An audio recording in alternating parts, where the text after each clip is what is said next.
Box office దగ్గర మొదటి వారంలో ఎక్సలెంట్ కలెక్షన్లతో దుమ్ముదుమారం లేపిన sensational block buster Siddhu Jonnalagadda నటించిన లేటెస్ట్ మూవీ టిల్లు స్క్వేర్ రెండో వారంలో అడుగు పెట్టగా కొత్త సినిమాల నుండి పోటీ ఎదురైనా కూడా బాక్సాఫీస్ దగ్గర మంచి జోరును చూపెడుతూ అన్ని చోట్ల ఎక్సలెంట్ హోల్డ్ ను చూపించుతూ 8వ రోజుతో పోల్చితే 9వ రోజు వీకెండ్ అడ్వాంటేజ్ తో అన్ని చోట్ల కుమ్మేస్తూ దూసుకుపోతూ ఉంది.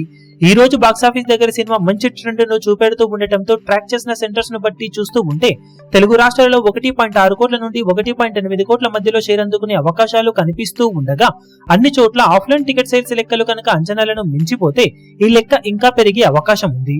వరల్డ్ వైడ్ గా 2.2 కోట్ల నుండి 2.4 కోట్ల రేంజ్ లో షేర్ అందుకునే అవకాశం ఎంతైనా ఉందని చెప్పాలి. ఇప్పుడు మొత్తం మీద లాభాలను పెంచుకుంటూ డబుల్ బ్లాక్ బస్టర్ వైపు దూసుకుపోతున్న Tillu square cinema long run లో మరిన్ని అద్భుతాలను సృష్టించే అవకాశం ఎంతైనా ఉంది. వచ్చే వారంలో ఉగాది, రంజాన్ ఇలా హాలిడేస్ వర్షం ఉండటంతో సినిమా ఖచ్చితంగా ఇంకా కలెక్షన్లను పెంచుకునే ఛాన్సెస్ పుష్కలంగా ఉందని చెప్పాలి. ఇప్పుడు ఇక మొత్తం మీద 9 రోజులకు గాను సినిమా సాధించే టోటల్ ఏరియాల వారీ కలెక్షన్ల వివరాలు ఏ విధంగా ఉంటాయో చూడాలి. ఈ వీడియో మీకు నచ్చినట్లయితే లైక్ చేయండి, షేర్ చేయండి, ఛానల్ ను సబ్స్క్రైబ్ చేయడం మాత్రం మరవకండి. ఏ చిన్న అప్డేట్ ను మిస్ అవ్వకూడదు అనుకుంటే బెల్ ఐకాన్ ను ప్రెస్ చేయండి.